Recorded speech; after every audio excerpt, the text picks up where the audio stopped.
아, 지금 다 뭐하는 거지, 이거 지금? 이게 대통령 하겠다는 새끼 하는 짓이랍니다, 이게 지금. 이런 미친 새끼들이, 이런 새끼가 대통령 하겠다고 나와? 에라이, 개새끼들아. 이거 뭐 하는 짓이야, 새끼들아! 이런 새끼가 대통령을 해? 야! 대통령도 안 되는 거야! 아! 이런 새끼 대통령을 해! 야, 이 개새끼들아! 대통령도 안 되는 새끼들이 있는 거야! 뭐, 이런 같은 걸 가야 새끼들이 대통령을 해? 어? 대통령? 개 조지가 하나 있어!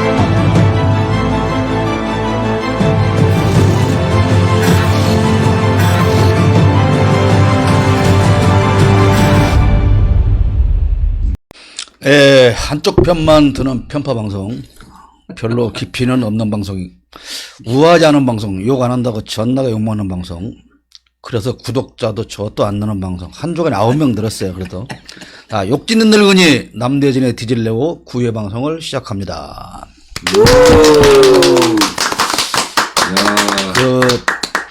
뭐 제가 보는 화면과는 다른지 모르겠는데 컴퓨터 화면으로 보면, 유튜브 화면을 보면 오른쪽 맨 아래 끝에 교회에서 돈 걷는 헌금 주머니가 있어요.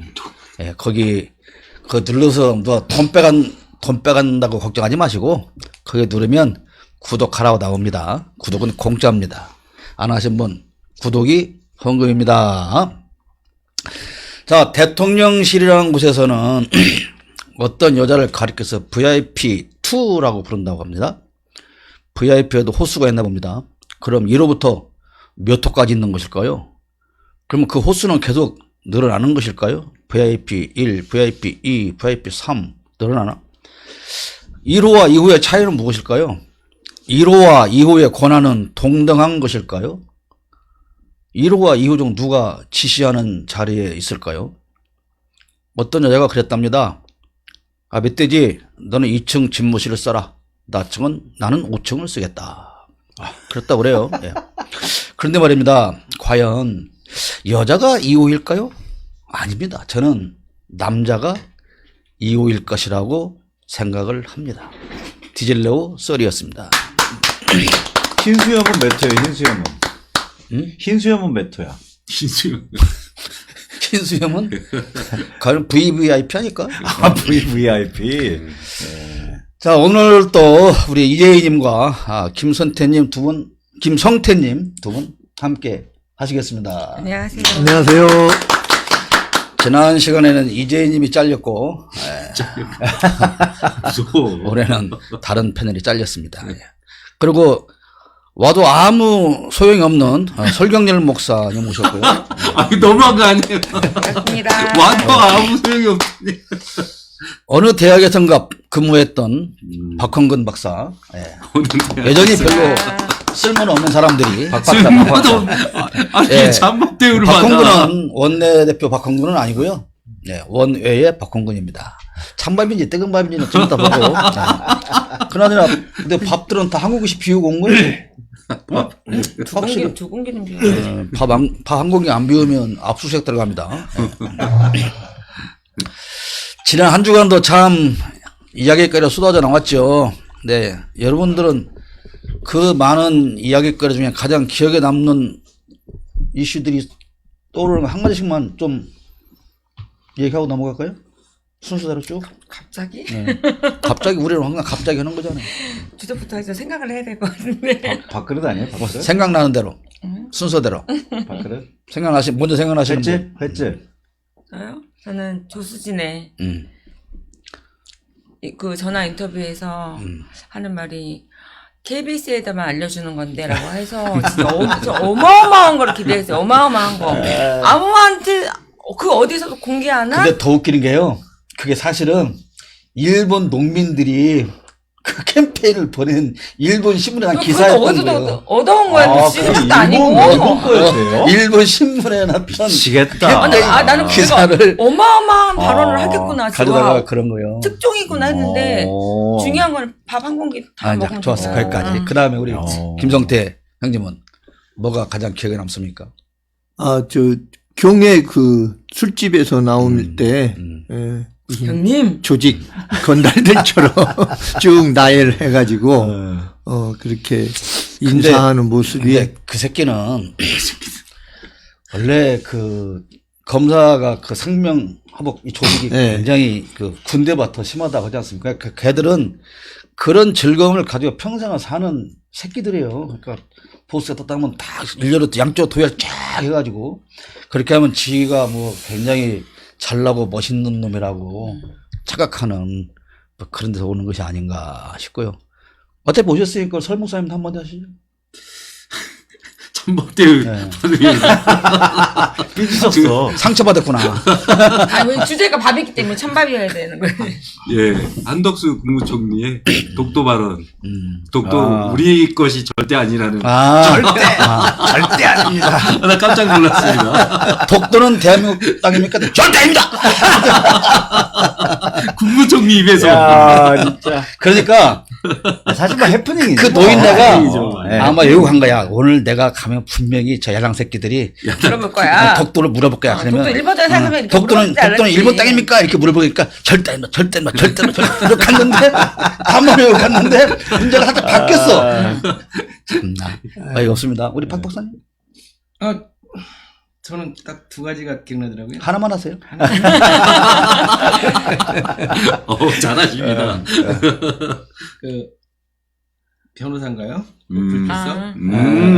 자식 저도 조국- 저도 자식 키워본 조국 입장에서 흑서. 조국성. 좀 네. 뭔경에 권경에 권경에. 진짜 건경에. 그 한때는 그 다 조국이랑 그 아주 진보 쪽에서 참 하긴 저 찐중 꼬나 뭐 아유 갑시다 승질납니다 그거. 예. 아, 참 많은 일이 있었네. 하여튼 지난주에도 뭐 엄청 많은 사건들이 있었죠. 방송 못 닦아서. 예. 우리 방송 이거 뭐 주제 주느라고 애들 이슈가 끊이진 예, 않아. 애들 애씁니다. 그 역시 지난주에도 그 수도에 나온 김건희 사진에 대해서 말이 엄청 많았지 않습니까? 뭐 그 대통령실 홈페이지 가면 수부하다가 하는데 내가 거기까지 들어가 볼 필요 없어. 안 들어가고 남들이 다 보여주는데요. 근데 그거를 어느 심리학자가 분석을 했더라고요. 그 분석에 의하면 김건희가 왜 그렇게 사진을 찍느냐, 엄청나게 찍어도 되느냐, 그거는 사람들에 대한 자신감이랍니다. 나는 누구나 다 네 마음에 들게 할 수가 있어. 너는 반드시 나를 마음에 들 거야. 들어야 돼. 특히 술집에서 터득한 특히 그런 남자들은 철학인 것 같아요. 특히 모든 남자들은 검사, 뭐 아나운서, 니들이 나를 안 좋아하고 배겨? 나의 이런 모습을 보고도 안 좋아할 거야? 그래서 김건희의 목표는 온 국민이 다 자기를 좋아할 때까지 트위스. 계속 사진을 찍어서 돌릴 것이라고 분석을 하더라고요. 마치 그 백설공주 나오는 계모가 거울을 보고 거울아 누가 제일 예뻐 이게 물어보는 것처럼 매일 국민을 향해서 그게 묻는 거래요. 국민 여러분 내가 제일 예쁘죠? 나 안 예뻐? 이 세상에서 나보다 더 예쁜 여자 있어? 나와봐. 그런 거라는 거예요. 그러니까 백설공주가 매일 거울을 학대하잖아요. 거짓말 시키느라고. 거울 학대하듯이 국민을 학대하는 것이라고 어느 심리학자가 말하는 걸 제가 들었습니다. 네, 저는 심리학자가 아니기 때문에. 자, 오늘의 첫 주제는 양곡관리법 거부한 윤석열인데요. 그거에 대한 대책으로 조수진이는 밥 공기 한 그릇 다 비우자 이렇게 주장하고 했습니다. 그래서 오늘 방송 썸네일은 수진아 쌀밥 먹자 그렇게 잡았는데요. 그냥 밥 공기 다 비우자 하면 그게 보리밥 공기요, 쌀밥 공기요, 콩밥 공기요, 그거는 알 수가 없더라고요. 근데 양곡관리법은 여러분 다 아시다시피 한 해 농사를 지어서 이제 생산량을 이렇게 추측을 하잖아요. 예측을 하잖아요. 그리고 수요도 예측을 합니다. 그런데 생산량이 예측 수요량보다 3 내지 5%가 초과되면 그리고 쌀 가격이 전년에 비해서 7% 정도 하락하면 그 남는 쌀을 좀 정부에서 사가지고 비축해 주자 그런 법이잖아요. 그런데 이 대통령하고 여당은 뭐라고 말합니까? 아니 해마다 생산되는 쌀 전체를 정부에서 강제로 다 사달라고 이게 말이 되는 소리냐? 그딴 소리를 씹으면서 이 법을 거부했잖아요. 말이 진짜 안 되는 소리인데 그러면 그렇게 거부하는 속내는 뭐라고 생각하십니까? 우리 제이 씨. 아마 제이 씨 욕을 엄청 할 타이밍 같은데. 아유, 속내가 아니라 진짜 저는 윤석열은 처음부터 그냥 반대를 할 생각이었고 왜 이재명이 발의한 법안이고 그러니까 뭐 이게 어떤 이유에서 어떠한 상황에서 나라에서 이거를 해줘야 되는 이런 생각하는 게 아니라 그래? 이재명이 발의했어? 민주당에서 한 거야? 그러면 반대. 난 못 받아들여. 안 해. 그 이상 없는 그러다 보니까 그 밑에 있는 그 국회의원이라는 것들도 발언을 하는 게 참 무슨 밥을 한 공기 다 비워라. 뭐 다이어트 하려면 차라리 밥을 먹어라. 아니 그러니까 다이어트를 못하지 조수진이. 응? 그러니까 살 엄청 찐 것 같더라고. 지금 똑같아. 그 대통령이나 그 같은 당에 있는 의원들이나 아무 생각도 없고 아무런 계획도 없어. 이거는 그냥 반대하고 못해. 그럼 미리 얘기하잖아. 이제 자기 앞으로 많이 반대할 거다. 안 받아줄 거다. 이미 그냥 결정해 버리고 올라오면 반대하는 거죠. 그러니까 진짜 술만 말아 처먹고 나라는 좀 안 말아 먹었으면 좋겠어요, 진짜. 이미 뭐 다 말아 드셔서 뭐. 계속 먹을 말할 것도 것도 없어. 없는데 우리 김성태 저는 조금 다른 측면에서 한번 예, 제 다른 생각을- 측면으로 말씀을 하셔야 방송이 됩니다. 저 윤석열의 그 머릿속에는 그게 어떤 계획이나 어떤 그 의도한 대로 그런 것을 거부했다고 보지 않고 윤석열이 뒤에서 조종하는 큰 손들이 있다. 그거는 앞으로 미국이 식량에 대한 어떤 그 전략적인 그런 측면에서 미리 그 우리나라나 일본이나 자기들 손아귀에 있는 대만이나 이런 나라들에 대해서 식량 자급자족을 좀 더 내리게 하는 그런 전략적인 측면이 있지 않느냐 하는. 너무 깊이 들어가는데 우리 방송 컨셉하고 아니 안 저는 맞는데. 이 선생님 의견에 약간 아니 맞아요. 예, 동의하는 게 맞는 왜냐면 말이에요. 저희 어릴 때 저 그 얘기 진짜 많이 들었거든요. 밀 농사를 이제 안 짓고 수입했잖아요. 그때 밀가루가 워낙 쌌기 때문에. 그때 이 선생님들이 그런 말씀 많이 하셨어요. 나중에 니네가 이제 한 뭐 20년 후에는 밀가루 값이 걔네가 올리면 우리는 더 이상 그걸 어떻게 할 수가 없다. 가격 올리는 대로 우리는 무조건 다 주고 사야 된다. 근데 지금 그렇게 돼 있잖아요. 근데 똑같은 거야. 진짜 선생님 말씀처럼 그렇게 하기 위해서 걔네가 조정하는 윤석열은 이제 받아들이는 거죠. 식량이 무기지. 그러니까 지금 우리나라 자급자족률이 한 25%, 일본이 한 35% 그렇다거든요. 근데 앞으로 더 내릴 그런 그 계획인 것 같아요, 걔네들. 2027년도까지 윤석열에는 55%를 올린다는데. 그러니까 그런 농민을 줄이면서 우리가 항상 올릴 수 말하잖아요. 있다는 그러니까 식량은 안보 차원에서 관리를 해야 되는 것이거든요. 네. 그러니까 그래서 과잉 생산이 돼도 그 쌀을 미리 사서 비축을 해 주는 것이고 네. 그런 것이잖아요. 근데 뭐 윤석열 대가리가 그런 거 생각할 대가리가 아닌 것은 뭐 다 알고 다 아는 것은 뭐 다 아는 사실인데 그러니까 나가서는 우리 김병태 형님 말씀하신 것처럼 이게 안보 차원에서 식량을 다뤄야 되는데 이 새끼들은 안보가 그냥 미국 놈하고 일본 놈 그냥 똥구멍 빨아주면 그게 안보인 줄 알고 있어요. 네. 형님들이 지켜줄 거니까. 근데 가들이 뒤에서 다 조종해서 지금 지를 쪽쪽 다 빨아먹고 있는데 이제 그 껍데기만 남겨놓을 판인데 그걸 모르는 이 머저리 같은 놈들을 우리가 보고 있다는 것이죠. 뭐 우리 설 목사님도 저도요? 뜨거운 밥, 네. 드신 밥, 뜨신 밥을 한번 갓 지은 하세요. 밥 말씀하세요. 저 같은 경우는 이제 계속 우리나라의 구조의 문제를 좀 보고 싶어요. 근데 이제 우리나라가 산업 정책이 계속해서 선진국 반열이라고 하는데 실은 산업 정책을 보면 개발도상국 정책이에요.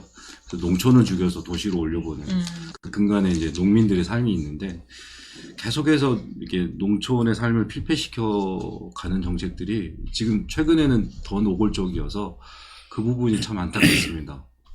도저히 이 작은 시골 동네에서는 버틸 수 없도록 계속 정부가 이렇게 정책을 만드니 참 안타까울 뿐입니다. 그랬더니 이제 농촌에서 그러면 농사를 못 지면 농민들의 소득을 뭘 올리냐 그랬더니 농촌을 관광 자원으로 삼아라. 그러니까 어제도 그런 얘기했지만 야 경운기 몰고 다니는 것도 경운기 체험. 경운기 막 체험도 아니고 존나 일하는 거 구경하는 어, 거야. 우리 막 존나 좆빠지게 일하는 거 씨발. 누가 하냐고. 사파리 하듯이. 그렇게 이제 그것을 관광 상품으로 만들어야지 누가 어떤 데 만들겠지? 그러면 외국에서 이제 막 때로 몰려오는 거야. 이제 막 야 저기 농사 짓는다. 아니 씨발 우리나라가 거지. 삼모작 하는 나라 아닌데 어떻게 하려고? 몰려와가지고 그리고 그 논두렁에서 저길 파는 거야. 그 뭐야 김밥, 어묵, 떡볶이. 괜찮은데? 그러면 막 괜찮은데? 대한민국 이게 이제 농촌이 완전히 세계적인 그 경제 상품으로 관광을 살아가지고 살아가겠네. 좋은데? 쌀농사 그런 거 안 줘도 이제 농민들 배 터지게 잘 살 수 있고 오, 좋네. 아마 도시민들이 다 막 농촌을 밀려들 거야 이제. 네. 조수진 같은 생각이죠. 그게. 개- 좋네. 좋은 아이디어네. 개 조지나 한 5살짜리 애들이 생각할 수도 충분히 있을 만한. 형님 그 그런 5살짜리 애들을 무시하는 거예요 그 얘기는 지금. 근데 내가 안 해. 그냥 개소리요. 그러니까 아까 이재희 씨가 말한 것처럼 첫 번째는 그런 거예요. 야, 민주당에서 이게 발의한 법을 우리가 같이 협력해가지고 합의해서 이 법을 통과시키면 야, 우리가 민주당 딱가리냐? 그럼. 그런 소리 들을 수가 없다는 거죠. 그런 들을 수가 없고. 그러니까 그렇다고 해서 민주당이 만든 법안에 협조한다고 그래서 지지율이 올라갈 거냐? 그것도 아니거든. 그러니까 그냥 오히려 그냥 극우 지지층의 그 지지율이라도 지키려고 20에서 30% 왔다 갔다 하는 거 그래도 지켜야 되겠다고 하는 그 두려움이 앞서 있다. 저는 거기에 포함돼서 그런 거라고 생각을 하는데요. 근데 그 대책이 있냐는 거죠. 그러면 그렇게 안 하면 일단은 그 신동진 쌀을 농사 짓지 말라. 근데 지난주에 그 농민 나오고 그러잖아요. 따지고 보니까 신동진 쌀보다 걔네들이 심으라는 품종을 심으면 그게 생산이 더 늘어난다고. 오히려 신동진보다. 아, 그래요? 네. 그러니까 그 신동진 쌀 자체가 제가 이제 알기로는 그거를 신품종으로 개발해가지고 우리나라 지금 기후 변화가 이제 되고 하다 보니까 예전 품종으로는 생산량이 안 늘고 좋은 품종이 안 나오니까 그게 이제 문재인 정부에서 몇 년 동안 연구하고 막 해가지고 지금 쌀알도 더 크고 더 찰지고 해서 더 생산량 높여서 만든 게 신동진 병충해도 쌀인데 강하고. 응. 병충해도 강하고. 근데 그거를 못 짓게 하는 거야. 아니 이해를 못 하겠는 거야. 왜? 그러니까 옛날에는 그 쌀 생산량이 이렇게 낮아가지고 그 우리가 어릴 때는 그 혼식을 장려했던 시절이 있어요. 그쵸. 그리고 도시락 싸갖고 가는데 쌀밥만 싸갖고 가면 큰일 납니다. 보리밥 먹는 사람 네. 신체 건강에 막 이런 거 있었잖아. 그리고 보리를 일단 섞어서 도시락을 싸갖고 가야 되고, 근데 어떤 부잣집 애들은 쌀밥만 싸갖고 온 거야. 하얀 근데 이제 쌀밥. 검사 시간 되면은 거기다가 콩자반 반찬 싸온 걸로 밥을 이렇게 심어. 밥을 이렇게. 콩밥처럼. 예, 그런 실도 있었는데 벼 생산량을 늘리기 위해서 개량한 품종이 통일벼였어요.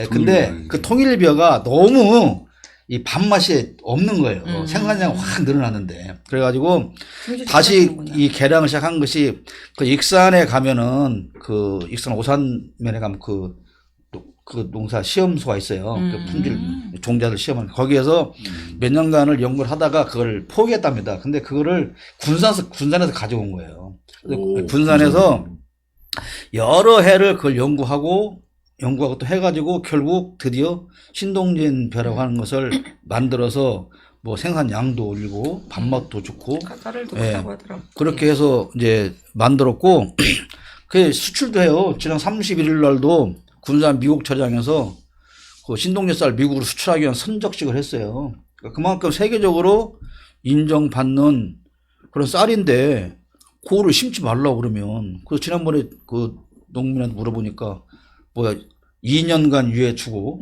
3년 후부터는 이제 못 심게 한다. 종자 보급 안 한다. 그래서 근데 별 걱정 안 해도 될 것 같아. 그래서 잘리고 그러니까 있어요. 내려야지. 아니 그 새끼가 뭐 3년까지 있겠어. 빨리 멍청한 잡아 새끼. 끌어내 예, 죽이든지. 그러니까 유일한 대책은 우리가 신동진 별을 동가친 유일한 대책은 그냥 그 새끼 끌어내면 되는 거야. 그렇지, 그냥 간단해요. 예, 뭐 우리가 그 대책 생각하면서 머리 아플 필요는 없는 것 같아요. 그죠? 예. 그럼 뭐 이 양곡 관리법에 대해서는 일단 뭐 수진이 말 잘 듣고 밥 한 두 공기씩 공기씩. 먹고 가능하면 또 간식도 밥으로 먹고. 근데 조금 사실 좀 문제가 있는 게 우리나라 사람들이 진짜 밥을 많이 안 먹어. 근데 그건 문제라고 할 수 없는 게 그건 그 사람들이 대체 식품이 식생활이 너무 많다 보니까. 현대인들의 입맛 변화를 어떻게 하겠어요. 그러니까 이제 네. 쌀로 대체할 수 있는 것들을 이제 개발해서 아이들이 좋아하고 하는 것들을 이렇게 좀 만들어야 되는데 그런 대책이 좀 필요한 거는 맞는 것 같아요. 그러니까 이번에 그러잖아요. 그 조수진 뭐 그런 얘기를 하니까 옛날에 문재인 정부에서는 쌀로 피자 만들려고 그랬다고. 그게 비난받을 일이요? 아 저기 누구죠? 이재명 대표가 성남시장. 이재명 대표가 이재명 네. 대표가 그러니까 쌀로 네. 피자 만들었는데 왜 그것은 비난을 안 하냐? 근데 쌀 피자 있지 않아요 지금? 많죠. 네, 쌀 피자 쌀로 만든 피자 아니 있잖아요. 그 옛날에는 찰져요. 옛날에 네, 쌀이 네, 없어가지고 막걸리를 쌀로 못 만들었잖아. 그래갖고 옥수수로 만들고 딱 그래갖고 쌀막걸리. 가장 맛있었던 그 막걸리가 족껍데기 막걸리요. 족껍데기 네. 그 막걸리가 아주 유행했잖아요. 맞아요. 제주도에 네. 그런데 이제 쌀 생산이 늘어나면서 이제 쌀로 막걸리도 만들 수 있도록 법이 바꿔져서 지금 이제 쌀 막걸리가 많이 나오고 그 대신에 족껍데기 막걸리가 사라졌어요. 근데 족껍데기 막걸리가 약간 노릇스름해가지고 되게 맞아요. 맛있었어요. 그래도 네, 나름 그러네. 독특한 맛이 있어요. 예, 맛있었어요. 지역 막걸리가 또 따로 있으니까. 예, 하여튼 뭐 그 쌀 생산 문제는 끌어내리면 되는 거다. 네. 네. 그렇게 대책을 간단한 해결책이네요. 네. 가장 그리고 저는 그 정답인 해결책.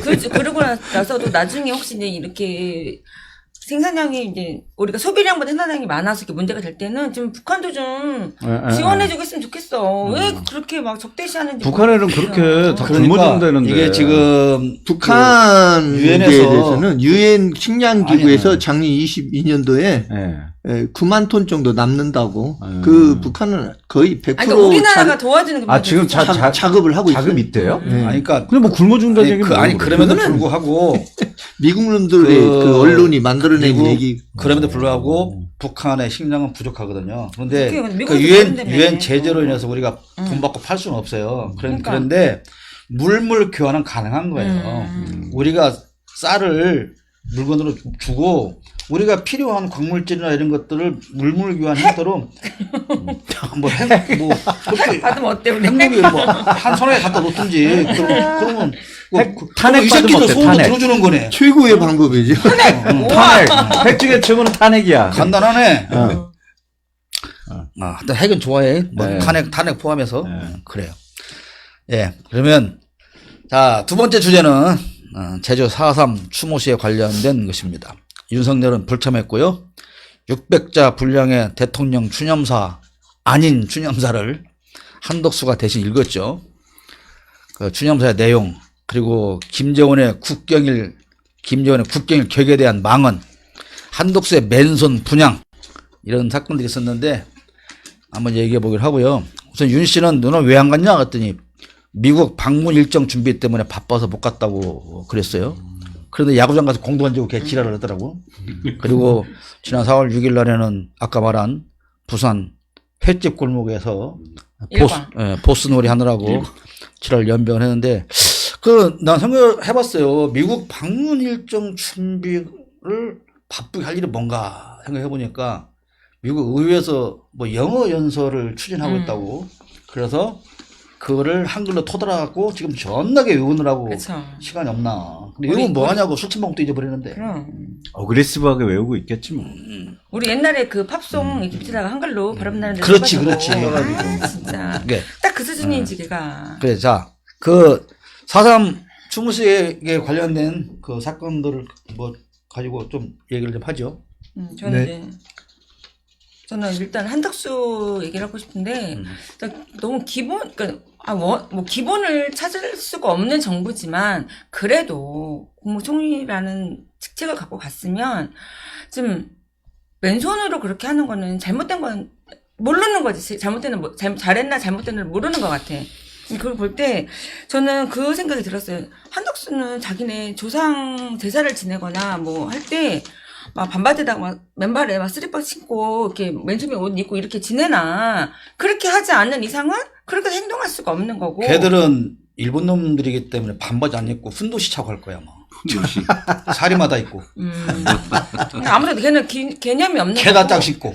한덕수도 개념이 없지만 한덕수 뭐 비서실이나 뭐 분명 있어 보좌관들 있을 근데 거 더 아니에요. 웃기는 거는 한덕수가 국무총리가 처음 하는 게 아니야.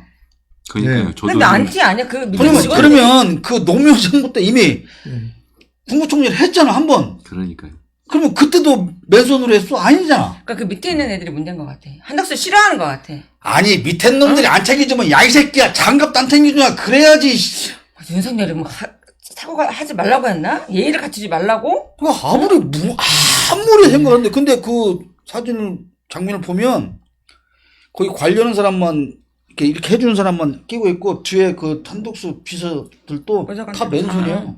그래서 갑자기 생각이 난 게 혹시 가다가 똥이 마려웠는데 똥마랑 갑자기 아니 화장지가 없어 화장지가 그래가지고 급하게 어떻게 에이 들어 씨. 준비해가지고 그 장갑으로 에이 들어 씨. 그러지 않고서는 어, 그럴 수가 없어. 예. 장갑이 준비가 안 됐을 수가 없지. 근데 좋은 추리예요. 그거 말고는 없어. 화장지가 없는 거지. 똥을 쌌는데 그 어쩔 수 없이 양말을 벗을 수는 없잖아.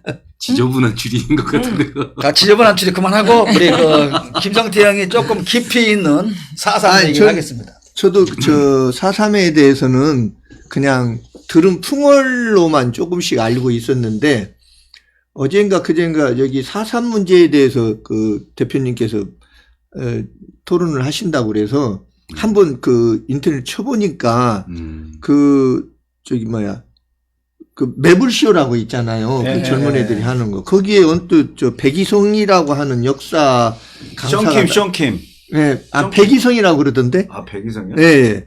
그 사람이 나와가지고 이 얘기를 쭉 하는데, 이게 44년도부터 한 58년도까지 이루어진, 4.3 하루에 사건이 일어나는 게 그렇게, 아니에요. 예, 예. 예, 그렇게 오랫동안 이루어졌어 있는데, 이거를 이승만이가 85년도까지, 한 약 30년 동안, 이걸 묻어 놓는데 어떠한 그렇죠. 얘기를 하냐면 한라산 금중령이 내렸었대요. 그래가지고 이걸 만약에 발설한다 하거나 또 누구한테 이 얘기를 한다거나 하면은 삼족을 멸하겠다 이런 내용으로 이승만이가 그렇게 국민한테 공갈을 쳤다고 합니다. 그래서 누구도 제대로 말을 못하고 있었는데 2002년도 노무현 대통령 때 자기가 선거 공약으로 내세워서 이걸 완전히 그 비밀을 풀어냈는데 거기에 이제 그런 이런 대충 내용들이 나온다고 합니다. 그래서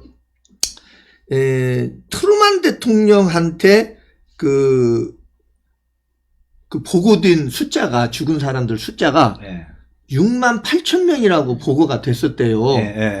그런데 미 군정과 미 CIC가 공식 숫자로 이렇게 제주도에서 끌려 나와가지고 죽었다든지, 이런 숫자를 전부 다 세보니까, 그때 제주도민이 한 31만 됐었대요. 근데, 30만 됐었죠. 희생되거나, 이렇게 사라진 사람들, 17만 8천 명이랍니다. 공식적인 숫자가 거기에 쓰여 있는 게. 그러니, 야, 17만 명. 이거는 거의 반절 이상을 다 주겠다는 그렇죠, 얘기죠. 그렇죠. 그런데 이승만이 혼자 한 일이냐? 그게 아니고 그때 당시에 트루만 대통령이 있었고 미 육군 대위 계급이래요. 제임스 하우스만이라고. 이건 내가 옛날에 많이 들었었는데 이번에 구체적으로 이제 제 이름을 각인을 했는데 이 사람이 육군 대위래요. 그래 트루만이가 한국으로 보낼 때 네가 조선은 알아서 해라 이런 식으로 이 사람을 해가지고 이 사람이 이제 이승만 뒤에서 조정을 했을 거 아닙니까? 그렇겠죠. 근데 이 사람이 박정희, 전두환, 노태우까지 다 이 사람 의도대로 이렇게 대통령이 됐다는 것이죠. 근데 나는 박정희가 그 하우스만이 뒤에서 조종해서 이렇게 그 쿠데타를 일으켰다라는 얘기만 들었었는데 이 사람이 구체적으로 얘기하는데 노태우 때까지 다 했다는 거예요. 이놈이 악마 중에 악마라는 악마죠, 거죠. 악마. 예. 근데 사실 이게 17만이라는 숫자가 보면 지금 네. 아직 잘 감이 잘 안 올 텐데 그래. 우리 5.18 때 희생당한 부상자 포함한 숫자가 5천이에요. 5천 명. 그리고 돌아가신 분이 한 400명 뭐 이렇게 되는데 지금 거기에 비하면 이 숫자는 진짜 아예 비교조차 안 되는 숫자거든. 그렇죠. 다 죽이려고 그랬대. 아예 다 죽이려고 그런 다 거야. 그냥 몰살시키라 그랬다는 거예요. 그게 이승만의 지시죠. 이승만이 그걸 하고 근데 미국이 뒤에 이승만이가 있었고. 그 예. 구체적으로 지시를 했지만 뒤에서 조종한 게 그 제임스 그 하우스만이라고 하는 그 미국 놈이라는 것이죠. 그리고 이거 뭐 트루만도 다 알고 있었고 대통령도. 그러니까 그 당시에는 뭐 그렇게 할 수밖에. 그 이승만이가 대통령이라 하면 자기가 그 이런 건 안 된다라고 얘기를 했어야죠. 우리 민족을 다 말살시키려고 하는 그런 정책인데. 그런데 그 거기에 또 이 좀 시민들에게 발포 명령을 한 게 박진경 대령이라는 놈이래요. 근데 이놈이 그 4.3 그 희생자 묘지 단지에 이놈이 거기에 묻혔다는 거야. 그러니까 이걸 다른 데로 옮겨라 하니까 안 하니까. 원희룡이가 도지사일 때도 안 했대요. 핑계만 대고. 그러니까 그 시민들이 거기에 철조망을 이렇게 그 묘비에 묘비 철조망을 주변에. 쳤다는 겁니다. 네, 묘비 주변에. 근데 이거를 이번에 또 뭐 그거를 철거하려는 그런 움직임이 있다는 것이죠. 근데 가장 또 충격받은 거는 그 후에 이 박진경이라는 놈이 죽고 나서, 취치환이라고 하는 놈이 또 그 후계로 나섰다는 거예요. 근데 취치환이라는 놈이 그 취치환이라는 딸이 김무성 부인이라는 거예요. 김무성 부인이라고요? 예. 근데 취치환이 사위가 김무성이라는 거예요. 그러니까 그것도 우리나라의 그렇게 이 엮여있네. 보수적인 보수라고 할 것도 없네. 기득권 세력들이 그 이렇게 짜여진 그것이 이게 너무 이게 촘촘히 사실 뭐. 촘촘하게 이렇게 짜여져 있어가지고 이게 뭐 그런데 그 이 취치환이라는 놈을 이렇게 추대한 게 경찰청장 조병옥이라는 놈. 네, 조병옥 박사라는. 그러니까 우리나라가 이렇게 가만히 지금에 와서도 이렇게 생각해 보면 이 4.3 사건이라는 게 너무나 가슴 찢어지는. 근데 그동안 너무 묻혀 있었어. 네, 너무 묻혀 있었고 사실 사람들이 너무 몰랐어. 아예 말을 못하게 그냥 한라산을 올라가지를 못하게 금종력을 내렸다는 거예요. 그리고 미친 그 태영호 그 미친놈은 그걸 또 김일성이야 시켰다고 그 지랄하고 자빠져 있으니. 김일성 얘기를 저도 정말 내가 잠깐 진짜. 얘기를 들었는데 그 전에 김달삼이라는 사람이 있었대요. 네. 이 사람이 본명은 이승진인데 이 사람이 48년 5월에 북한에 갔대요. 그래가지고 거기에 이제 그때 당시에 김일성이가 전 지구적으로 사회주의를 주창하는 사람들을 전체 북한에서 모여가지고 무슨 회의를 했대요. 네. 근데 거기에서 이 김달삼이라는 사람이 어떤 발언을 내가 뭔가 큰 일을 해보겠다라고 하니까 너는 어디에 있는 사람이냐 물어봤대요. 그랬더니 제주도에서 왔다 그러니까 김일성이가 제주도가 어디에 있는 거야? 이렇게 물어봤다는 거예요. 어딘지도 몰라. 그러니까 어딘지도 몰랐었던 거예요, 김일성이는. 그러니까 제주 4.3 사건에 대해서 김일성이는 전혀 아는 게 없구나. 관여를 할 이유가 네, 없어요. 북한에 네, 할 네. 수도 없지. 그 매불쇼에서 보셨다는 거죠? 네. 그럼 매불쇼를 이어서 보시면 나머지는 네. 같고요. 네. 4.3 역사를 우리가 아는 것도 중요한데 오늘 우리가 말하고 싶은 것은 그런 아픔이 있는 국가 추념식 장에 나온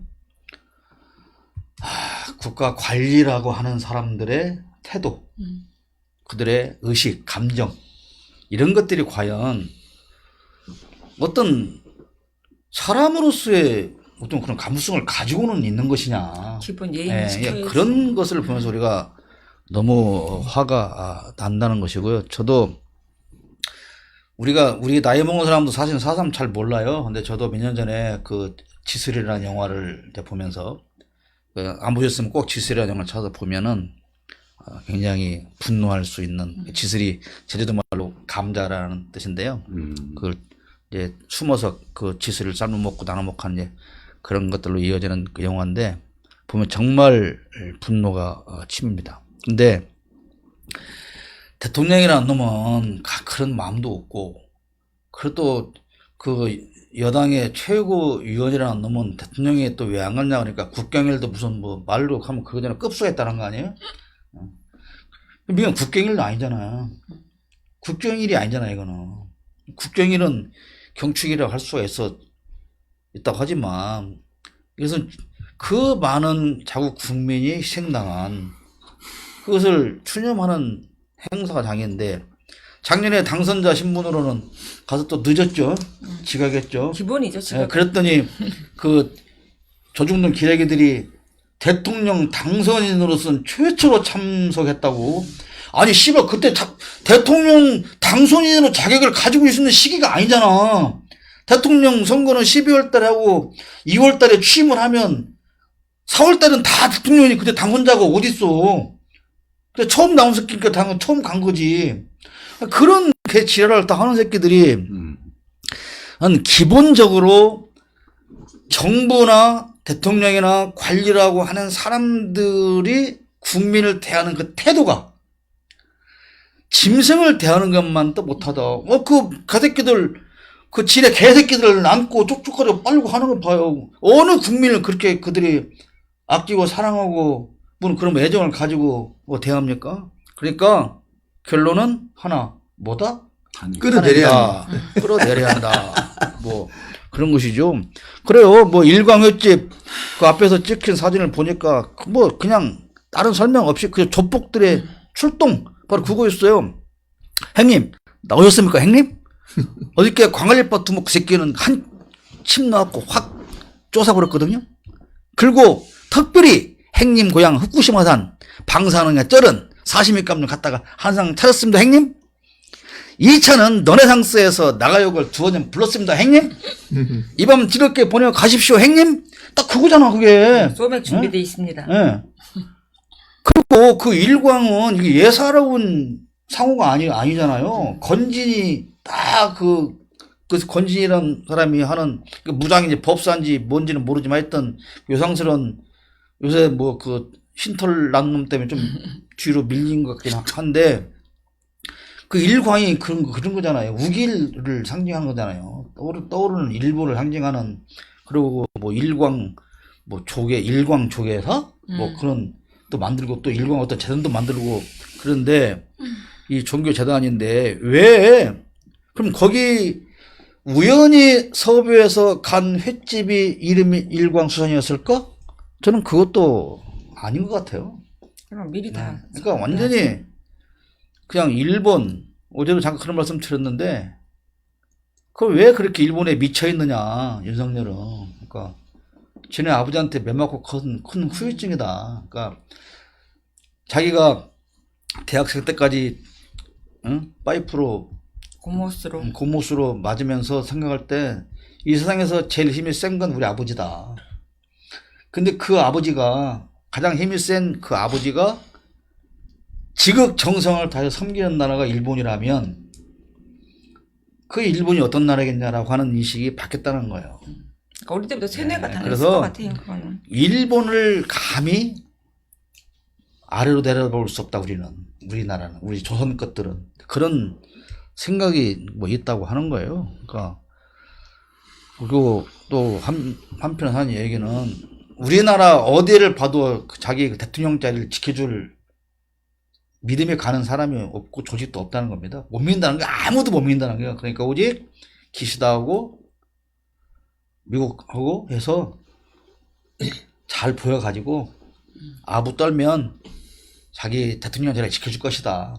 그래서 그걸 의지한다. 뭐 그런 많은 그 평론가들의 평론이 있더라고요. 내 평론가를 좋아하진 않지만 뭐 나보다 더 나으니까 뭐 그렇게 생각을 해봤습니다. 거기 4.3에 대해서는 그 정도. 이게 그 4.3 특별법이 제정되고 난 다음에 이제 제주 4.3이 이제 드러났잖아요, 세상에.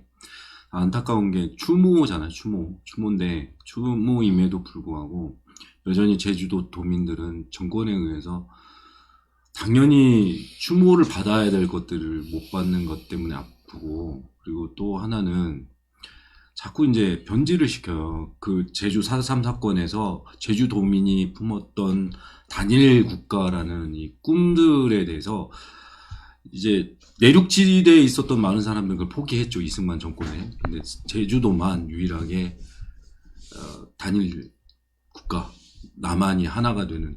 근데 이거를 남로당하고 이렇게 연결시켜서, 근데 남로당 같은 경우는 대부분 독립운동가들이 남로당이었어요. 그리고 남로당이었던 사람이 공산주의라고 하는데, 그때 공산주의는 단일 국가를 이야기했었어요. 그리고 또 평등한 세상을 얘기했었고, 이런 숭고한 제주도민의 열망들을 빨갱이라는 빨간 딱지를 붙여서 수년 동안 그렇게 역사 속에서 묻어버렸던 게 정권에 의해서 이제 다시 한번 또 그런 도민들의 이 숭고한 정신을 훼손시키니까 저는 그 부분이 참 안타깝습니다. 진짜 슬픈 얘기예요, 정말로. 한마디 더 하고 가자면, 진짜 4.3 사건에 앞장섰던 폭도 세력이 서북 청년단 아닙니까? 서북 청년단의 배우는 다 한국 기독교입니다. 예. 북한에서 목회하던 목사들이 피난 내려와가지고 반공 이데올로기에 편성하면서 그 서북 청년단을 조직해가지고 가서 직접 살인에 가담하게 하고, 그걸 이승만하고 손 잡고 그런 만행을 저질렀던 것이거든요. 근데 한국 교회는 회개라고 하는 게 없어요. 회개라고 하는 게 없습니다. 정말 이건 다른 것은 관두고 한국 교회는 일제 때, 일본 강점기 때 신사참배 결의한 그놈들이 내나 4.3 사건 다 연결되어 있는 거잖아요. 맞아요. 난 솔직히 우리 설목사도 있고 그러지만 저는 너무 부끄러워요. 부끄럽죠. 네, 한국 교회가 한국에서 기독교회라고 하는 것이 정말 부끄럽습니다. 네, 4.3 뭐 할 얘기. 근데 그 제주도민들이 너무 안타까운 게 그렇게 수십 년 동안 그렇게 오히려 빨갱이로 막 치부받고 진짜 한지 건너 다 돌아가셨을 거 아니에요. 그러니까 스스로 4.3 사건을 오히려 쉬쉬하고 그랬었대요. 그러니까 너무 핍박받으니까. 한 마을에 제삿날이 같은 집 90%잖아요. 그러니까. 그러니까 오히려 그분들의 마음을 좀 알겠어요. 생각나는 게 아까 우리 선생님께서 제임스 하우스만? 네. 하우스만 약간 독일계 이름 비슷한 것 같아요. 그러네. 개 이름 아니야? 개 종류 이름 아니야? 미국인 이름 쓰는 하우스만 이렇게 안 들어가거든요. 그럼 미국 사셨어요? 아니요. 아니 그러면 나치의 예, 아까 그 서북 청년단 그 나치 파시스트 애들도 나치 애들이 오히려 야는 반역자다 히틀러하고 오히려 죽이지 않습니까? 어떻게 보면 또 이 4.3 사건도 이 하우스만 이 걔가 꼬드겨서 어차피 만약 독일계라면은 나치의 그 사상 때문에 그 서북 청년단을 꽂혀서 나치 파시스트 해가지고 이제 우리 이제 쉰들러 리스트 파시스트들이. 네. 그럴 수도 있겠네요. 그런 근데 생각을 갑자기 오늘 방송이 우리가 너무 깊이 있는 방송 하는 것 같아. 아니 근데 간만에 이렇게 얘기 들으면 왜냐면 너무 좋은데. 댓글을 너무 좋아요 보니까 진짜. 왜 욕을 하냐 이런 말도 없고 그냥 가만히 다 보고만 있어. 그러니까 우리가 방송을 너무 깊이 있는 방송을 아니요 너무 좋습니다. 너무 진지하게 하는 잘못을 범하게 나. 어쨌든 역사를 바로 알고 바로 알아야 돼요 진짜. 분노를 해야. 근데 너무 드러나지 않아서. 자, 그러면 네. 드러나질 않는 4.3 사건 그 아픈 사건의 진상을 더 밝히고 제주도 도민들의 아픔을 계속해서 치유해 줄 수 있는 방법은 뭐다? 탄핵이다! 모든 해결 방법은 모든 해결책은 하나로 귀결되네. 예, 그 새끼 그 탄핵. 행동이 예. 하는 일이 예. 가장 정확한 답인 것 같아. 예. 그러므로 우리가 애국자다. 네, 그런 겁니다. 애국자죠. 네, 네. 자, 그 정도 하시고요. 그 4.3 사건에 더 궁금하신 분은 매불쇼 가서 찾아보시고 지슬이라는 영화를 찾아서 보시면 더 좋겠습니다. 자, 오늘 세 번째 주제는 재보궐선거에서 패한 국진당에 대해서 잠깐 이야기를 해 보려고 합니다. 우선 울산 남구 김기현 당대표의 지역구에서 민주당 후보가 그 구의원입니까? 예. 구의원. 구의원이죠. 구의원. 당선됐잖아요. 어떻게 보십니까? 우리 정치인 왜 거물급 정치. 원내대표. 자, 그러니까 관대표 이제 현 한마디. 김기현 당대표의 그 일명 구역인데 거기가 일명 강남 대치동 같은 구역이거든요. 근데 거기서 이제 지금 그 이번에 당선 최 후보가 당선됐다는데 이 자체도 이제 어떻게 보면 이제 흔들린다고 봐야 되죠. 정권이 민심이 흔들린다. 아니 그 안에 있는 그 김기현 당대표 그쪽 유권자들이 지역이 예. 그 개개인 유권자들이 이제 네. 좀 뭐랄까 바뀐다. 한마디로 민심이 바뀌었다. 한마디로 유권자가 이제 그 후보를 뽑을 때 후보를 이제 인사 행정하는 거죠. 후보를 뭐 우리 문 대통령님이나 지금 윤 씨나 인사가 많지 않습니까? 그러니까 시민들이 이제 앞으로는 우리가 인사권자 행사를 해야겠다. 하고 이제 정권도 지금 개판이니까 좀 바꿔보자 안 되겠다는 식으로 이제 흔들린 것 같아요. 그래서 저는 그 심리, 사람 심리에 따라서 변동이 됐다. 그러니까 우리가 그 남의 당이지만 걔네당 전당대회 때 우리가 김기현 대표 잘 됐죠. 응원했잖아요. 네. 근데 정말 잘 뽑았어요. 잘 네, 진짜 잘 뽑았어요. 얘는 박수 받을 만한 인물이야. 우리가 원하는 그 기대 이상으로 예. 아주 잘 말아먹고, 아주 잘 말아먹고 있어요. 그래서 지금 우리 박 박사 얘기한 것처럼 지금 여론조사들을 이렇게 좀 훑어보면 TK 지역의 민심은 이제 심상치 않다고 우리 할 만큼 많이 바뀌어가고 있다. 그런 생각이 드는데, 자, 그걸 보면서 이제 총선이 정말 1년 남았잖아요. 그럼 우리가 뭘 해야 되겠어요? 총선 1년 남겨놓고. 뭘 해야 되겠습니까? 내년 총선에서 탄핵입니까? 200석 이상을 난 무조건 야당이 확보해야 된다고 봅니다. 근데 야당 같은 야당, 네. 심상정의당 그런 건 말고, 네. 그 후보를 잘 선택해서 우리가 정말 정치인다운 정치인을 그러니까 민주당에서 많이 후보로 그렇죠. 가장 내세우고 중요한 건 그렇죠. 정말 200석 이상에서 확보를 하는 거예요. 그래야 탄핵도 가능하고, 네. 개헌도 가능하고, 가장 빠른 길이죠. 네, 가능합니다. 그래서 제가 여러 번 지금 대통령 다음 선거 보궐선거 기간을 내가 한 두 번째 지금 연기시켰는데 그만하세요. 이제 연기 그만할 거예요. 그만할 네. 거니까 그러기 위해서는 내년 총선이 정말로 중요한데 저는 희망이 있다고 봅니다. 저도 그렇게 네. 생각합니다. 저는 희망이 별로 없다고 생각하는데요. 민주당에서 경선을 똑바로 하지 않으면 희망이 없어요. 그렇게 하게 진짜 만들어야 근데 그게 동감, 완전 동감. 제일 180석 중요한 있어봐야 뭐 했냐고. 그러니까 180석 있어봐야. 지금까지 180석을 갖고도 아무것도 한 게 없어. 아무것도 없는데 뭐 그렇기 때문에 200석 있다고 뭐 20석 더 있다고 저도 뭐가 그렇게 되겠냐고. 생각하는데 제일 중요한 거는 경선을 어떻게 할 것인가. 예전처럼 뭐 대의원제 해가지고 뭐 몇 퍼센트 뭐 표를 뭐 몇 배수를 주고 이런 거 하지 말고 다 지역에서 그 지역에서 지역 당원들이 원하는 후보를 낼 수 있게끔 무투표 뭐 이런 거 하지 말고 단일 후보 이런 거 하지 말고 응? 진짜 그런 게 되게 중요한 것 같아요 저는. 네, 가장 그러니까 중요한 이제 그거죠. 지금 민주당의 공천 시스템은 저는 잘 됐다고 봐요. 근데 그 공천 시스템대로 하면 되는데 자, 맨 먼저 하는 일이 뭡니까? 인재 영입. 무슨 인재는 아니 나 같은 사람을 영입하는데 인재가 어디 있어? 나 말고 인재가 있어? 영입할 인재가? 그러니까 적어도 남재진보다 못한 놈을 끌어가면서 인재 영입한다 이런 개소리 하지 말 것. 두 번째 전략공천이라는 이름으로 그런 거 안 돼.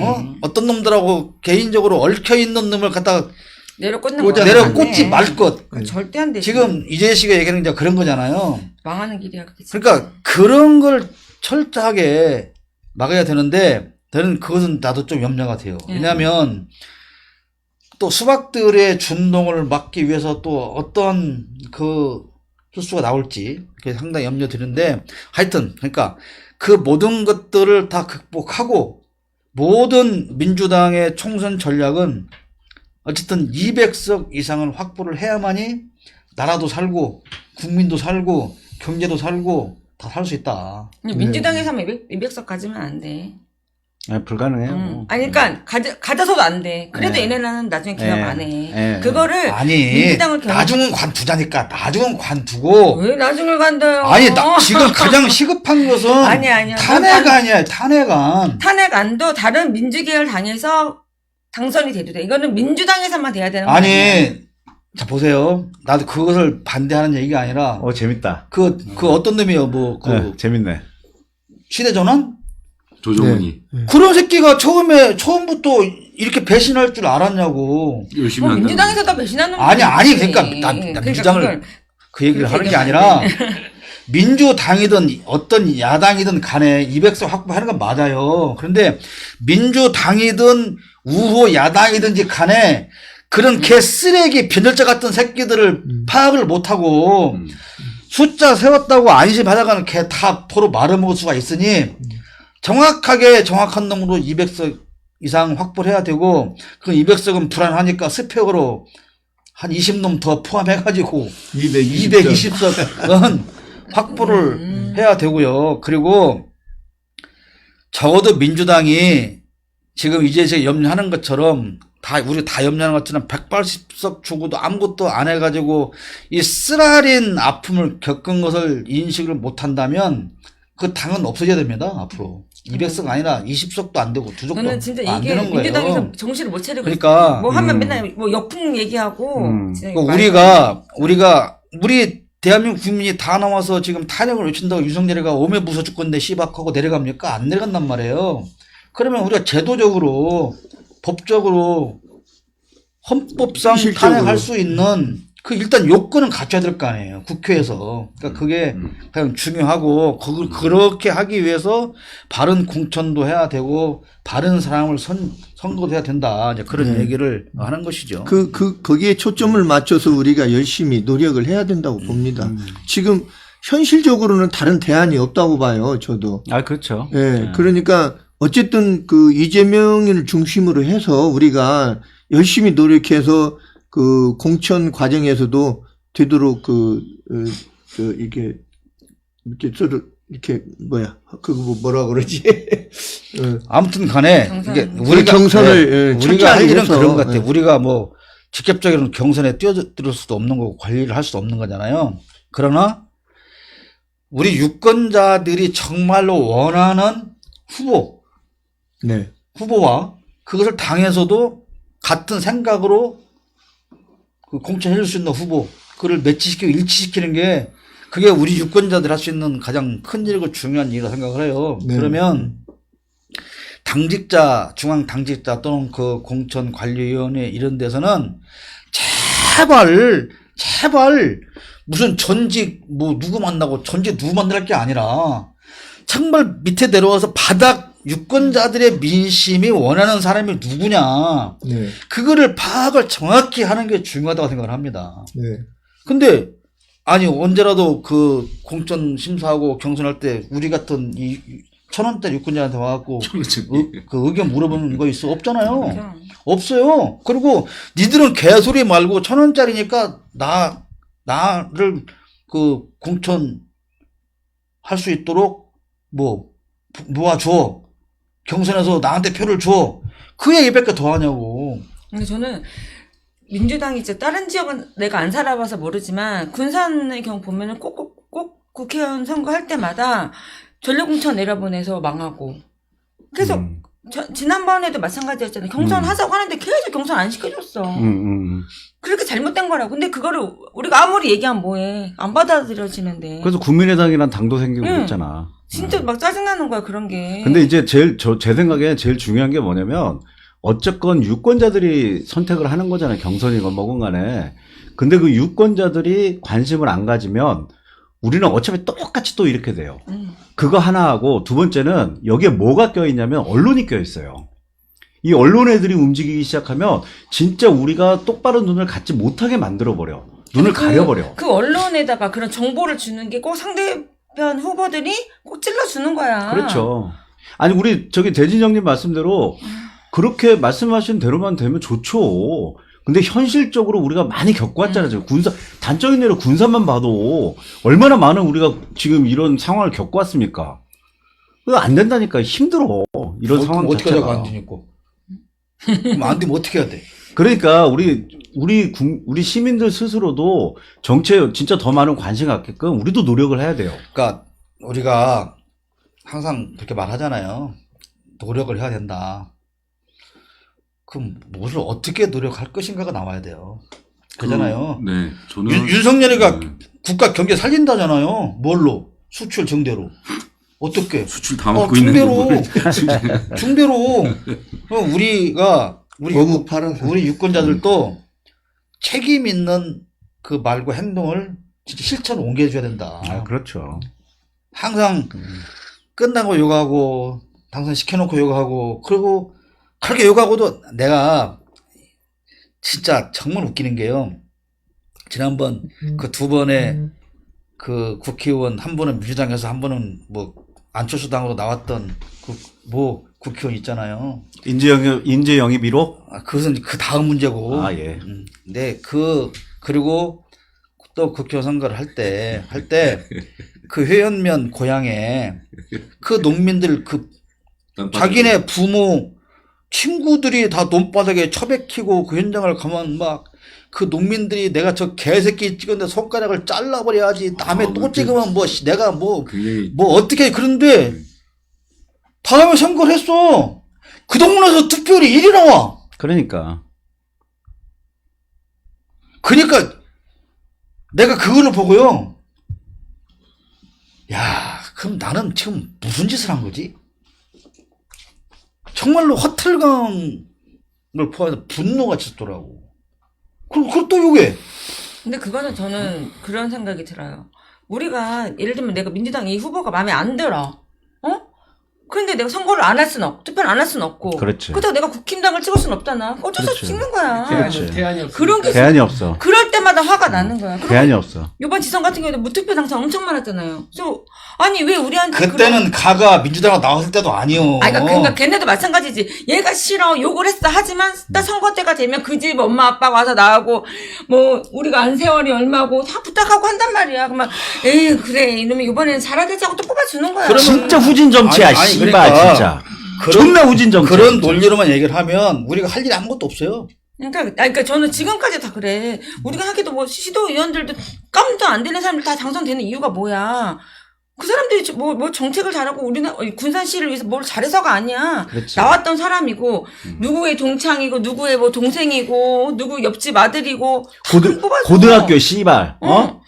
군산 고등학교 군고 제일고 동고 씨발. 그러니까 여기서 씨바하고 그럼 또 그렇게 또 그 상황에 또 찍을 거 아니야. 저는 이 동네 고등학교 출신 아니라 괜찮아요. 그러니까. 그래서 이 선거 제도를 아유, 바꾸는 씨발. 거야. 경선 제도를 짜증나 정말. 결국 존나 우려 씨발. 그러니까 이 선생님처럼 그 제대로 바꾸려면은 제가 볼 때는 이 정당 공천제가 2006년부터 시작했거든요. 시험부터 해가지고 그때 공천제 시작했는데 저는 정당법부터가 조금 바꿔야 된다고 봐요. 개정을 해야 된다고. 어떻게?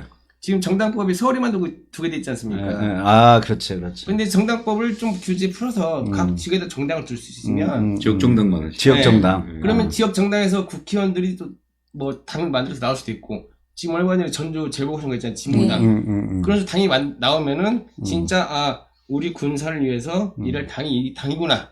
그러면 아까 남재민 선생님 말씀처럼 민주당이 200석이 아니어도 민주당이 뭐 80석이어도 그 제3의 소수 정당이 합치면 진보계열 소수 정당이 많이 정당 개혁법이 서울에만 있는 자체가 저는 조금 이제 아니다. 지역 정당 바라지도 않아. 열린민주당이나 왜 없앴냐고. 그리고 이제 공천제를 이 권리당원도 좋은데 그냥 열린공천하는 게 제일 편하다. 그게 좀 공정하다 그런 거예요. 권리당은 여러 안 넣어도 가지 다 되겠네. 옳으신 말씀인데 열린공천 지금 선거가 1년 남았잖아요. 1년 남았죠. 여기에서 지금 현재 그 선거 그런 것을까지 다 바꾸자는 것은 좀 무리.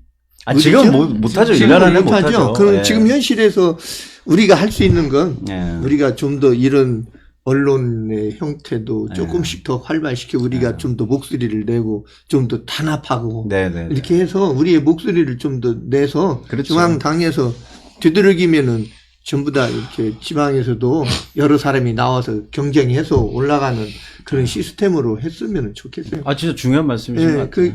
어쨌든 우리가 목소리를 내고, 예. 그렇다고 해서 또 너무나 이렇게 그 힘 빠져가지고 아무것도 안 된다면 더 아무것도 안 되니까. 네, 그렇죠. 예. 제가 잘 쓰는 말 중에 하나가 세상에서 제일 쉬운 것이 욕하는 거라고 하는 거거든요. 욕은 뭐 폭력도 하면 돼요, 그냥. 그러니까 누구 책임인지 간에 잘못한 거 욕하는 것은 제일 쉽습니다. 그런데 그 욕을 할 수밖에 없는 사회 구조를 만드는데 나는 그러면 거기에 전혀 상관이 없는 사람인가? 그러니까 내가 욕할 수밖에 없는 그 상황을 만드는데 나도 돌아보면 똑같이 일조를 했단 말이에요. 근데 우리가 정말로 원하는 것은 다 뭐 시스템이 그래, 조직이 그래, 지금 말하면 우리 성태형 말처럼 너무 우리 슬프잖아요. 슬프죠. 그렇다고 국회의원들이 우리가 국민들이 원하는 법을 지네들이 손해보면서 만들어줄 리는 절대 없는 일이고. 그러니까 그 나라 어떤 한 나라 정치의 수준은 유권자의 수준보다 위에 가지 못한다. 그러니까 유권자 수준이 올라가야만 그나마 정치인 수준이 올라가는 건데 그럼 우리가 올라가야 되는 거죠. 그러니까 뭐 원인을 따져보면 한도 끝도 없죠. 뭐 양당제 폐해도 있고 뭐 여러 가지 폐해도 있고 공천과제 문제도 있고 우리가 너무 우리나라 사람들은 마음이 착해서 그냥 아는 사람이면 사이 좋으면 그냥 탁 찍어주는 것도 있고 그런데 그런 많은 문제가 있음에도 불구하고 우리가 정말 할 수 있는 그 모든 역량들을 다 모아가지고 내년 총선에서 우리가 승리하지 않으면 윤석열 탄핵 못 시킵니다. 안 나가죠, 절대로. 그거는 정말 절대 우리가 절명의 어떤 그 위기의식을 가지고 총선에서 반드시 아까 말한 뭐 야당이 뭐 10개를 섞든지 뭐 2개를 섞든지 어쨌든지 간에 여당을 괴멸시키지 않으면 우리는 앞으로 4년 동안 계속해서 이 욕밖에 할 방법이 없다. 우리가 그것에 대한 좀 경각심을 가지고 총선을 잘 치를 수 있도록 응원도 하고 살피고 그렇게 해야 하지 않겠나 쟤네들 생각합니다. 지금 지금 현재 여당 애들 하는지 보면 우리 민주당이 조금만 잘하면 조금 희망이 보인다. 그렇죠. 자살골 차고 있으니까. 잘할 그러니까 생각이 별로 없을 거 없는 별로 것 없는 같아요. 것 왜냐면 같아, 걔네가 워낙 보면. 못하니까 나는 가만히 있어도 잘하는 거야. 걔네가 워낙 못하니까. 그래서 조금만 더 잘할 수 있도록 지금 그 민주당을 이끌어가는 그 사람들도 우리가 가만히 있으면 더 엉뚱한 데로 갈 수밖에 없잖아요. 그렇죠. 그러니까 그렇죠. 밑에서 자꾸 소리도 지르고 그렇죠. 또 이번에 그 이재명이가 조금 잘못한 부분도 있잖아요. 있죠. 그러니까 그런 걸 다른 때 같으면은 탈당하네 어찌네 하는데 오히려 그 당원들이 늘어나는 그런 생각들을 많이 하고 그렇죠. 또 그렇게 그렇죠. 흐름을 바꿔 나가는데 우리가 많은 힘을 이재명 당대표도 잘못하면 우리가 순수히 해야 돼요. 순수히 해야죠. 안 하면 해야죠. 걔도 변해요. 아니면 우리도 똑같은 사람 되는 거예요. 이재명이 무슨 신입니까? 그러면 걔도 사람이니까 당연하죠. 네. 당연하죠.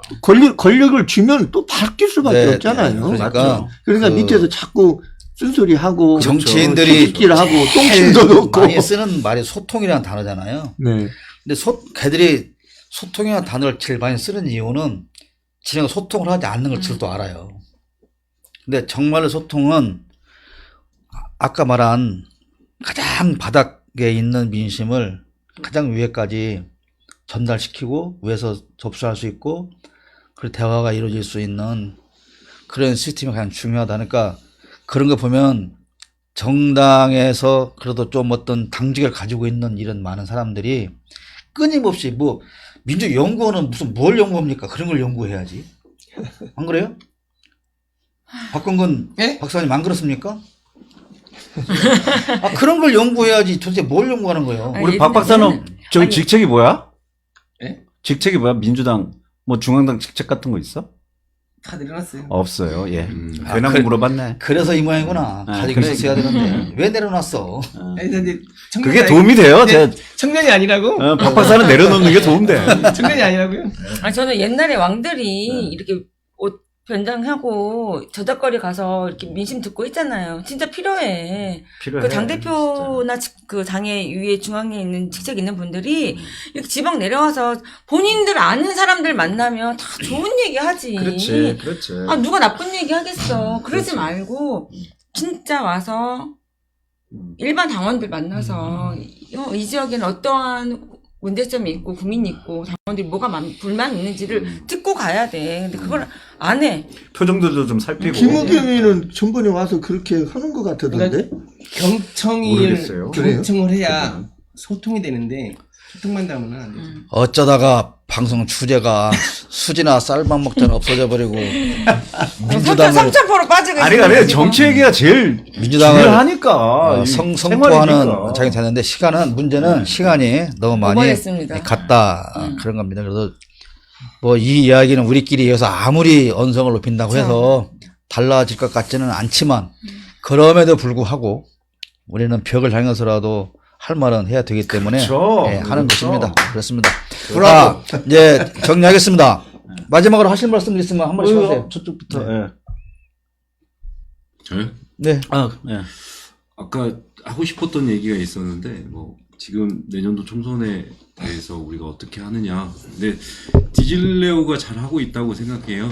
기존 정치권들 보지 않고 우리는 끊임없이 광야에 외치는 소리가 돼서 지역 민심이 뭐 이제 언젠가는 뭐 바뀔 것이라는 기대감을 가지고 누구 하나는 깨어 있어서 소리를 외치는 자가 있어야죠. 그게 촛불인 것 같기도 하고 디질레오가 가지고 있는 또 사명 같은 거라고 생각합니다. 그래서 이거를 끊임없이 지치지 마시고 잘 방송을 이어갔으면 하는 바람입니다. 네, 다음에 조만간에 우리 설 목사님만 특별 게스트로 모시고 한번 깊은 이야기를 하도록 하겠습니다. 네. 또 뭐 하실 말씀 있어요? 아, 마이크, 저기 카메라 저쪽 갔으니까 저쪽부터. 어? 예. 그래요? 예. 그냥 생각나는 게 뭐냐면, 아까 그 일광 있지 않습니까? 그걸 딱 보는 순간, 일광. 옛날 그 남대인 선생님하고 그 진영하고 페이스북에 그 인사하고 갑자기 그게 생각나더라고요. 나도. 그 새끼들 그거 보고 배운 거 아니야? 차에서 내리는 거예요? 잘 타시는 거. 타시는 거. 택시 타고 가시는 아, 이 새끼 그거 봤구나. 그거. 그거 막 갑자기 그게 매칭돼가지고 가서 가르치셨나 해가지고 내가 좀 더 잘할 수 있는데. 그래서 나는 다 이게 어떤 카리스마가 무존하잖아. 예. 저는 예. 제가 먼저 조금 그래, 말해야 하세요. 돼. 네. 그 윤석열이가 이렇게 나라를 나락으로 떨어뜨리고 또 국고를 탕진하고 이렇게 있으니까 그냥 소리꾼의 입장으로서 그 옛날에 이몽룡이가 그 변사또 앞에서 했던 그 시 한 수를 아니, 오늘은 시간 너무 길었어. 아 그렇습니까? 네, 그럼 다음으로 미루겠습니다. 네. 시간 너무 저는 길어졌어. 울산 남구 지역 주민들에게 박수와 박수. 최고라고 외쳐드리고 싶습니다. 자, 우리하고 자매기름 한번 추진해 아, 봅시다. 좋은 것 같아요. 저는 그 우리 저기 시민들이 진짜 우리 얘기했듯이 뭐 조금 그렇게 뭐 관계를 떠나서 좀 더 진짜 누가 군산을 그리고 누가 대한민국을 위한 정치를 할 것이냐를 잘 판단해 주시고 관심을 많이 기울여 주셨으면 좋겠다. 이 말씀 드립니다. 네. 고맙습니다. 오늘 시간이 많이 가서 저는 특별히 뭐 맺는 말 생략하고요. 오늘 참석해 주신 여러분 모두에게 감사드리고 보잘것없는 좆도 아닌 방송 봐주시는 여러분에게 감사드리고요. 기왕이면 좀 좆됐구만 좋아요, 댓글, 좋아요, 댓글, 알림 구독, 설정. 알림 설정. 느낌이 이상. 구독, 야. 알림 설정. 좋댓글, 좋아요. 그 바뀌었어 버전이. 아, 그래요? 좆댓 구할이 아니고 좆댓 구만이야. 아, 좋아요, 아. 댓글, 구독 많이 알려주세요. 오, 좋겠다. 방송 끝. 그때 그만.